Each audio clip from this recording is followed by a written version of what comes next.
Amém, graças a Deus. Que a graça e a paz de nosso Senhor e Salvador Jesus Cristo permaneçam com todos nós aqui nessa manhã e também com você que está me vendo, vai me ver, e que nós tenhamos sempre na nossa consciência que devemos a nossa existência, nossa salvação, nossa estada eterna com o Pai na glória, a esta graça e a esta paz. Nós estamos reunidos, como sempre acontece nas quartas-feiras, para termos aqui esse momento de comunhão, esse momento de oração, de reflexão. E o propósito é crescermos, o propósito é progredirmos, tanto na graça que nos sustenta, como também no conhecimento do Senhor Jesus, Salvador e salvação de todos nós. Então nós nos reunimos com esse propósito de crescermos na graça e no conhecimento do Senhor.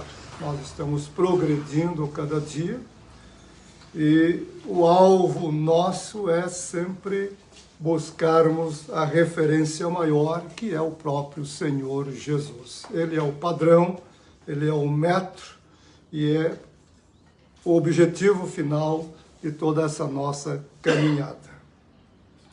E nós estamos nessa semana chamada Semana Santa, hoje quarta-feira santa.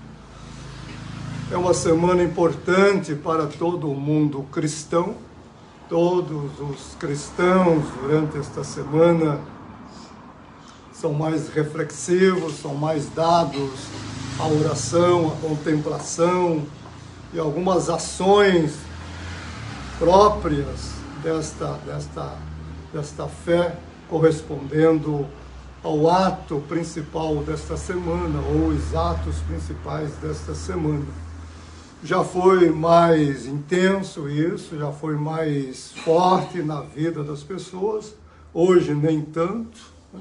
Eu me lembro que quando criança, Semana Santa em casa era Semana Santa de verdade. Pouco se falava, pouco se fazia. Quinta-feira parava tudo, a sexta-feira santa ninguém se trocava, ninguém tomava banho, ninguém fazia nada, não se varria a casa. Era uma guarda quase que completa. E isso hoje já mudou bastante. Também o sentido das refeições, tudo para corresponder a esse momento histórico da vida do Senhor Jesus.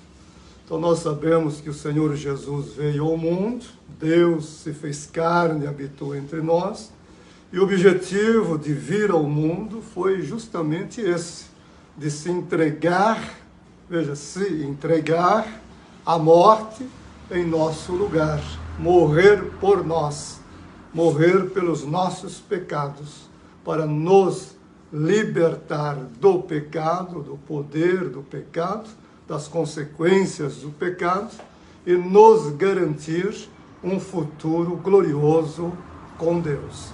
Então, ele se entrega à morte, ele morre e depois ressuscita para preparar esse futuro glorioso para todos nós. Então nós estamos vivendo esse momento de reflexão e eu queria tomar um texto que está no Evangelho segundo escreveu João, capítulo 19, o verso de número 30. E aqui o Senhor Jesus vai deixar para nós o sentido completo de toda essa obra que ele realizou na semana que nós hoje chamamos Santa. Então, tudo que ele fez na Semana Santa, ele sintetiza numa só palavra. E nós vamos ler, então, o versículo 30 do capítulo 19, e nós pensaremos brevemente nesta palavra, para que tenhamos esta visão mais ampliada, mais aprofundada nos nossos corações, e que o sentido de tudo isso que nós cremos se torne cada vez mais realidade na nossa experiência. Então João escreve assim no capítulo 19, no verso 30, está dentro de todo aquele contexto da prisão, julgamento e entrega do Senhor. Então ele diz: e quando Jesus tomou o vinagre, disse, quando ele tomou o vinagre, disse, está consumado, está consumado. E inclinando a cabeça, rendeu o espírito. Inclinou a cabeça e rendeu o espírito ao Pai. Então nós estamos aqui diante de um momento especial de toda a obra do Senhor. Ele está no alto da cruz, está crucificado, com seu corpo todo dilacerado pelos açoites e tudo o que nós sabemos, com a sua cabeça sangrando, a coroa de espinho que perfura toda a sua cabeça. E diante de toda essa situação, ele está consciente daquilo que ele está realizando. Então ele está ali realizando uma obra que fora planejada antes da fundação do mundo. Não é um acontecimento acidental na história, não é uma casualidade que está se dando ali. Não, é o cumprimento de um plano estabelecido na eternidade. A criação só vai surgir, no princípio criou Deus os céus e a terra. Então, este versículo, o que este versículo do Gênesis 1:1 nos traz, só foi possível por causa deste plano que está sendo consumado aqui pelo Senhor. Se não houvesse esse plano, não haveria, no princípio, criou Deus os céus e a terra, porque não haveria existência de coisa alguma. Então, a existência de todas as coisas se sustenta, se alicerça nesta realidade do Cristo que se daria como resgate dessa criação. Então, a criação ela só vai aparecer porque já existe, anterior a ela, uma garantia.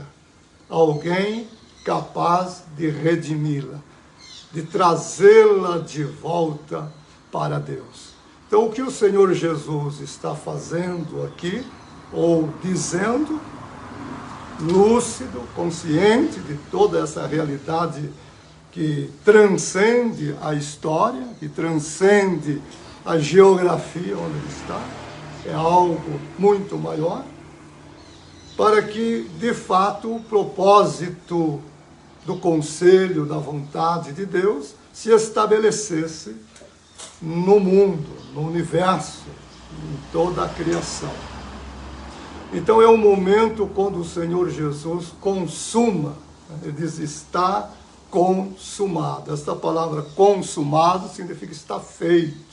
Também pode ser traduzida como está pago. Ele está pagando o preço daquilo que ele criou. Então ele cria e paga pela criação. Resgata esta criação com a sua própria vida.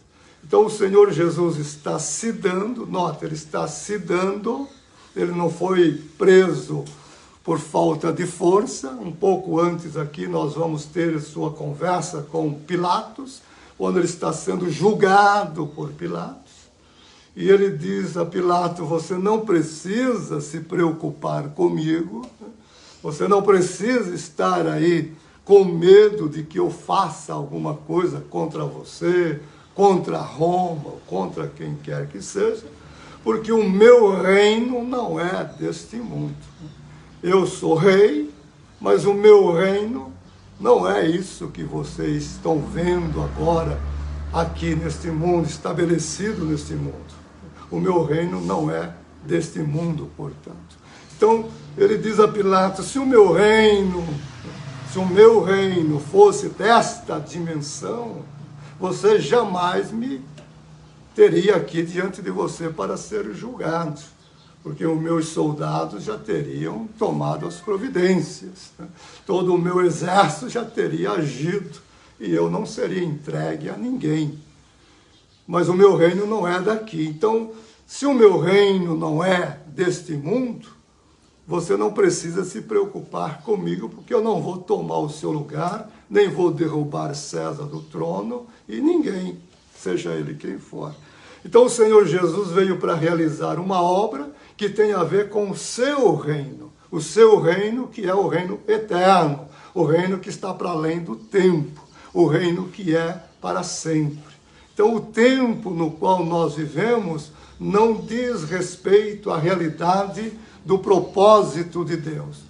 Passa pela criação de Deus e pelo processo do estabelecimento do reino de Deus, mas nada que acontece no tempo é fixo, é permanente, é decisivo. Então não se conclui nada a partir do tempo, não se tira nenhuma conclusão a partir das coisas que estão acontecendo. Elas estão simplesmente acontecendo. Vão passar e logo virão outras, mais outras, até que chegue o dia quando o Senhor, este Senhor da cruz, aleluia, se manifesta em glória, e quando ele se manifestar na sua glória, ele unirá novamente a eternidade passada, a eternidade futura, e o seu reino será então estabelecido. Então todas estas coisas do tempo serão absorvidas pela eternidade, e nós não teremos mais o tempo nesse sentido, teremos apenas aquilo que é eterno, aquilo que corresponde à realidade de Deus. Então, quando o Senhor Jesus disse está consumado, ele está mostrando para nós que toda a realidade de Deus está para além disto que nós aqui agora conhecemos. Então nós não podemos, em hipótese alguma, tomarmos este mundo, as coisas deste mundo, e as colocar num pedestal de grandeza que possa trazer a imagem ou semelhança de Deus para elas, porque elas não possuem isso. O que nós precisamos fazer é tomar aquilo que é eterno, aquilo que de fato permanece, para que nós tenhamos a visão perfeita, pelo menos agora ainda limitada, mas já no sentido dessa perfeição, daquilo que é a realidade. Então nós estamos aqui agora, vivendo este momento breve, porque é breve, todo o Antigo Testamento, o Novo Testamento se ocupa muito com isso, chama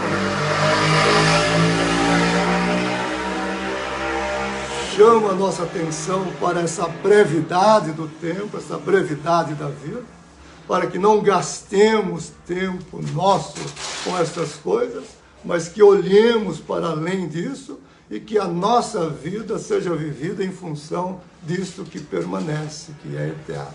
Então, quando o Senhor Jesus disse está consumado, ele está consumando esse plano eterno.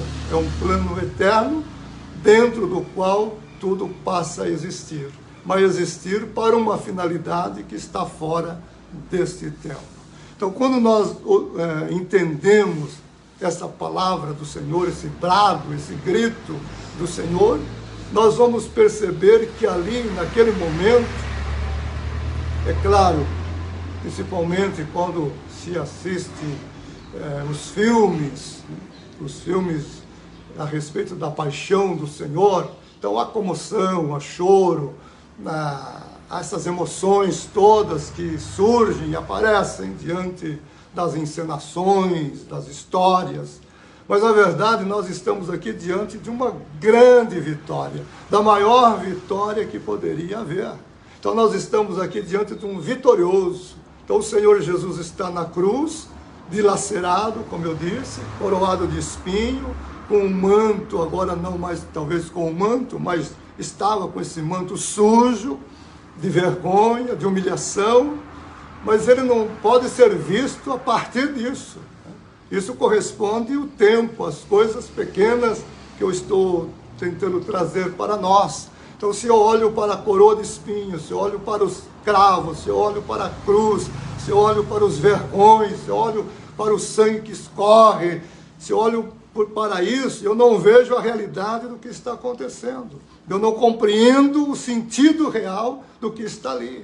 Então, quando meus olhos ultrapassam essas coisas do tempo, do espaço, então eu vejo na cruz aquele que é o vencedor, o vitorioso, porque ele está ali cumprindo, primeiro, aquela profecia lá do Gênesis 3,15, quando diz que ele esmagaria a cabeça do mal. Então ele está na cruz esmagando o seu adversário, seu inimigo. Ele está na cruz não sendo esmagado, ele está esmagando. Ele está na cruz não sendo vencido, ele está vencendo. Ele está na cruz não sendo humilhado, ele está na cruz sendo exaltado. Então nós olhamos para a cruz e glorificamos a Deus, porque estamos vendo nela a vitória, o sucesso, a grandeza, a beleza de todo o propósito e plano de Deus. Algumas mulheres que viram o Senhor carregando a cruz, completamente ignorantes destas coisas, disseram algumas coisas para o Senhor, e ele chorando por eles e lamentando por eles, e ele disse: mulheres, não façam isso, né? Chorem por vocês mesmas, chorem pelas suas famílias, pelas suas casas, não por mim. Porque se você entendesse o que eu estou fazendo, você estaria cantando, glorificando a Deus, louvando a Deus. Porque a minha entrega, eu estou me entregando exatamente porque eu sou dono de tudo isso que está acontecendo. É um plano que eu mesmo elaborei antes da eternidade. Então nós olhamos para a cruz e não olhamos com esse sentimento terreno, temporal, de incompreensão das coisas. Olhamos para a cruz e vemos nela a glória de Deus se manifestando e se revelando. Porque nesse momento, todo o pecado do mundo está sendo tirado. Note a grandeza. Ele está esmagando a cabeça do mal, ele está varrendo este mundo, ele está limpando este mundo, ele está purificando este mundo de toda a contaminação do mal. Ele está ali também, disse João, desfazendo as obras do diabo. Desfazendo as obras do diabo. Então, na cruz, o Senhor está recriando um novo mundo, né? Dando a nós essa compreensão de uma nova realidade. Então, Ele consuma nele mesmo tudo aquilo que está relacionado ao tempo, que está relacionado ao pecado, ao mal, e inaugura ali, diante dos olhos do mundo, um novo tempo, uma nova história, um novo mundo vai acontecer.